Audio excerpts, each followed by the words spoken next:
Hello. Donc deuxième jour, j'en suis au deuxième jour, j'ai arrêté de fumer, du coup j'ai cravé ma dernière cigarette avant-hier et j'en suis au deuxième jour sans cigarette. Alors, je voulais juste témoigner du fait que parfois j'ai des envies, mais elles sont très très furtives et c'est des petits moments, on dirait, de panique. Et ce qui est très intéressant, c'est que une fois que je les ai identifiés, c'est-à-dire je vois, ah tiens, envie d'une cigarette, ok, petit moment de panique. Bon, je me dis que je vais pas la prendre de toute façon. Et juste après, grand moment de paix en fait. Enfin, un grand moment. Disons que je ressens une paix intense, mais pas sur une longue période. Mais voilà. Donc c'est assez intéressant. Alors j'essaie aussi vraiment de me focaliser sur tout ce qui est goût, odeur, toutes les choses que je récupère du coup petit à petit. Mais mes doigts qui ne sentent plus la cigarette, des petits détails, mais qui ont leur importance en fait dans ces moments-là parce que ils me raccrochent à... oui, ce matin aussi j'ai vidé un cendrier de plage que j'avais qui était plein à craquer. Donc ça va paraître un peu bizarre, mais j'ai respiré ce cendrier. Vraiment pour m'écœurer en fait clairement de l'odeur. Ça a bien marché, donc je ne l'ai pas vidé en fait. J'allais pour le faire, mais je ne l'ai pas vidé, je l'ai refermé. Et je crois que si à chaque fois que j'ai une vraie envie, je vais le réouvrir et le sentir, je crois. C'est un peu fou, mais ouais, ça a bien marché. En tout cas, j'essaie d'avoir toutes les petites méthodes possibles et imaginables. Alors, il est évident, là, plus ça va, alors c'est dingue parce que j'en suis qu'à mon deuxième jour d'arrêter de fumer. Mais j'ai vraiment envie d'accompagner les gens là-dedans. Parce que je m'accompagne, en fait, je m'accompagne avec les fleurs de bac. Je me rends compte qu'elles sont... Alors, autant j'avais l'habitude d'utiliser les fleurs de bac pour plein de choses, mais là, ouais, c'est un sacré outil, en fait. Et ce qui est vraiment intéressant, c'est de les prendre de manière journalière. C'est-à-dire se poser la question, quelle fleur de bac j'ai besoin aujourd'hui? Parce que quand on lâche la cigarette, j'ai l'impression qu'on est vraiment dans le moment, quoi. Le moment est très très important. C'est de l'urgence. Voilà. Et donc, il est pour moi super important d'en profiter, en fait, de profiter de toutes les émotions qui ressortent pour me faire une thérapie brève avec les fleurs de bac, en fait. Parce que justement, j'ai utilisé la cigarette pour pas mal de choses, mais je n'étais pas constante. C'est-à-dire que il se passait un truc en moi, hop, j'allumais une cigarette. Donc c'était mon moyen de fuir ce qui se passait en moi. Donc, comme j'arrête la cigarette, forcément, il va y avoir plein de choses qui vont se passer, qui se passent déjà depuis hier, et que je vais devoir accueillir parce que je n'ai pas d'autre choix en fait. Alors je peux éventuellement faire des actions pour éviter de penser tout ça, mais là j'ai vraiment envie, l'élan il est là aussi, d'accueillir chaque petite chose qui se passe. Alors j'ai mis une lumière de soleil parce que je suis désolée, mais j'ai trop de réverbération et je pleure sans arrêt. Donc voilà, j'ai envie d'accueillir ce qui se passe au jour le jour. Et je veux pas avoir un flacon pour 3 semaines, parce que je l'aurais l'impression que c'est pas sur 3 semaines en fait que ça va se passer. C'est vraiment au jour le jour. À chaque moment, il va y avoir des... Enfin, ouais, je le vois comme ça. C'est quelque chose de très journalier, l'arrêt du tabac, l'arrêt d'une addiction. En tout cas, dans les premiers temps, je ne dis pas pour la suite. Mais je suis très contente d'expérimenter ça. Donc c'est le labo de Catou, j'expérimente tout, y compris l'arrêt du tabac. Et je l'expérimente parce que j'ai de plus en plus envie de proposer des accompagnements pour se libérer des addictions. Je l'ai fait je me suis libérée de tellement de choses, des addictions de nourriture, qui m'ont suivi très très très très très longtemps. Je pesais plus de... Enfin, là comme je suis aujourd'hui, compter plus 30 kilos environ dans ce que j'étais arrivée. Ça, c'est pas vraiment critiquable, c'est pas grave, mais c'était la résultante de mes addictions de nourriture. Alors l'alcool c'est une addiction qui a été très très facile à enlever, définitivement. Enfin définitivement. Je m'autorise à boire un coup de temps en temps parce que je suis pas alcoolique. J'ai pas, c'est pas comme le tabac. Je me permettrai plus jamais une cigarette. Si je me la permets, je sais qu'après j'aurai à nouveau tout le chemin à parcourir pour me détacher de cette addiction. Donc l'alcool c'est une addiction très très légère que j'avais uniquement en société, c'est-à-dire que je buvais quand j'étais avec du monde. Oui, quand j'étais, c'est totalement sociétal. L'alcool pour moi, ça me permettait quand j'étais plus jeune, parfois de me désinhiber, voilà. Donc du coup, de pouvoir faire des choses ou dire des choses que j'aurais pas fait en temps normal. Voilà, et puis après c'était vraiment quelque chose de social, donc je buvais juste par mimétisme avec mes amis.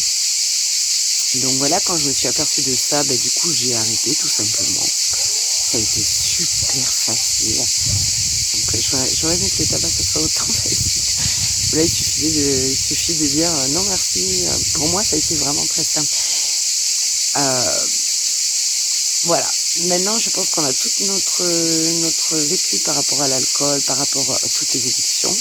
En ce qui concerne l'alcool, ça a été facile pour moi, même si pourtant je buvais depuis l'âge de 16 ans, de mes premières cuites, on va dire. Donc je buvais toujours une bière ou deux de temps en temps. Par contre, je ne buvais jamais à la maison. Voilà.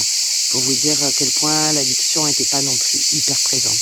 Alors bien sûr, le tabac et le cannabis, ça n'a rien à voir. C'est quelque chose qui était présent 24 heures sur 24 à la maison, en dehors de mon groupe d'amis, indépendamment de quoi que ce soit. Voilà. Et je suis tellement heureuse en fait d'avoir arrêté que même les inconvénients, je les vois, je les sens, c'est-à-dire les envies, tout ça, mais le côté bonheur d'arrêter gagne. Et je suis super contente de m'être fait cette préparation juste avant, pendant un mois, d'avoir lu le livre d'Alan Carr, mais aussi toute cette préparation avec les fleurs de Bach, que tous ces changements d'habitude que j'ai effectués, des rituels hyper importants que j'ai mis en place, enfin hyper importants pour moi, que j'ai mis en place juste avant la séparation. J'ai fait plusieurs choses comme ça et qui m'ont énormément aidée, et je suis sûre, j'étais quasi certaine d'ailleurs en écrasant ma cigarette. Alors ce qui est très drôle, c'est que du coup le soir j'ai fumé, ce que je m'étais dit, j'arrête quand le paquet est terminé, quand le paquet de tabac est terminé. Donc j'ai fumé jusqu'à terminer le paquet de tabac, même s'il m'en restait pas énormément, mais quand même j'aurais pu, en temps normal, j'aurais pas tout fumé. Donc là j'ai tellement fumé que la dernière clope, parce que en suivant le bouquin d'Alan Carr, il dit bien, concentrez-vous, et il a tellement raison, sur ce que ça vous procure, le goût dans la bouche, le feu dans la gorge aussi, l'irritation, tout, l'odeur des mains, la goutte de cendrier dans la bouche qui reste bien longtemps après. Donc je m'en suis délectée en fait. J'ai fumé jusqu'à la dernière. Ensuite et tellement que elle m'écœurait, tellement j'avais envie d'arrêter de fumer, j'ai eu le côté de la gerbe, enfin le côté envie de vomir qui est venu très très fort en écrasant la dernière cigarette. Donc c'était super intéressant parce que je me suis dit vraiment, ancre-toi, rappelle-toi de ça tout au long de ton sevrage. Et voilà, donc tout ça pour dire que j'étais vraiment allée au bout du bout, et même dans cet état-là, j'avais qu'une envie, c'était arrêter. Et je suis très contente parce qu'il y a une semaine de ça, j'avais pas du tout envie d'arrêter. En fait, il y a un mois de ça, même je me justifiais à fond de continuer le cannabis, la cigarette.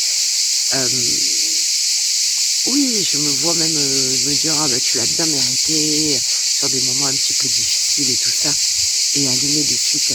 Donc c'est super intéressant parce que il y a quelque chose en moi qui a vrillé. Alors j'ai fait tout un travail sur mes croyances aussi, croyances limitantes. C'est pour ça que j'ai aussi très envie d'accompagner, parce que je trouve que je m'accompagne très bien là-dedans. Et même si ça fait que 2 jours, je sens qu'il y a un potentiel incroyable dans l'accompagnement. Voilà, ça c'est fou. Mais ouais, j'ai de plus en plus envie de faire ça. Et je vais me filmer du coup tous les jours et filmer mes ressentis. Des fois ce sera des vidéos très courtes, des fois elles seront un petit peu plus longues.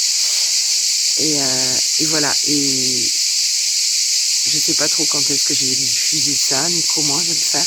Dans un premier temps, c'est pour moi en fait. Pour me prouver à moi que je suis capable de le faire.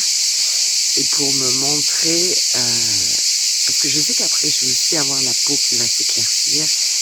J'ai déjà, alors ça c'est fou, parce que j'ai déjà plus trop de glaire, les glaires du fumeur avant de m'endormir ou le matin, alors que ça fait à peine 2 jours. Donc c'est là pour qu'on se dise que le corps a quand même des capacités incroyables de rédemption.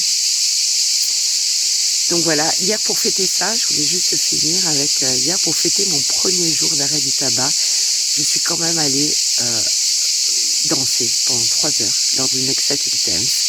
Ce qui me plaît beaucoup, c'est qu'en plus c'est sans produit, on fume pas ni rien quoi pendant tout ça. Donc pendant tout ce temps-là, je suis arrivée, les gens fumaient pas, aucune odeur de cigarette. On a dansé pendant 3 heures. 2 heures et demie, c'était absolument génial, en plus dans un cadre magnifique en extérieur. Et j'étais contente, parce que même, c'était vraiment un moyen pour moi de célébrer ça, quoi. J'avais vraiment besoin de célébrer. Et la danse, c'est un merveilleux moyen pour célébrer. Donc sur tout le retour, j'ai chanté. Alors comme je suis aussi chanteuse, là j'ai pu voir que déjà mon grain de voix commence à s'éclaircir. Et ça va être de mieux en mieux en fait. Je pouvais pas aller dans les aigus, bon déjà parce que je suis alto, mais parce que je fumais. Là je pense que je vais côtoyer des aigus que je ne connaissais pas. Donc plus mon sevrage va avancer. Voilà, donc je suis contente. Je suis contente de tout ça. Et comme à chaque fois, j'ai envie de le partager, quoi. Le partager à plein de gens. Donc oui, je pense que je vais accompagner les gens là-dessus. Enfin, je laisse mûrir l'idée, c'est sûr, pendant tout le sevrage. Et après, on va voir ce que ça donne. Bye bye.